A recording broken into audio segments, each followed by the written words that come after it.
How to turn up brightness on Hisense TV. First of all, get your Hisense TV remote control, then press the home button like so.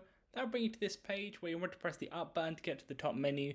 Then click right until you get to the settings cog. Click OK there.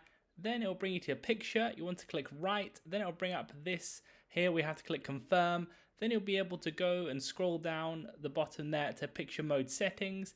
In picture mode settings, you'll be able to press the down button until you get to the brightness section. As you can see there are a few different settings within there, but you can go ahead and then press the right D-pad button to be able to go to the right hand side, which will turn the brightness up. Technically you can turn it down as well by pressing the left hand side button, but there's a few different things within there. You got backlight, brightness, contrast, color saturation, sharpness, your expert settings within there. You can also reset it to the current mode too. There are a bunch of different settings here within the expert to change the brightness, but it's up to you what you want to do with that. It's all done in there. Leave a like on the video if it helped and subscribe for more helpful videos.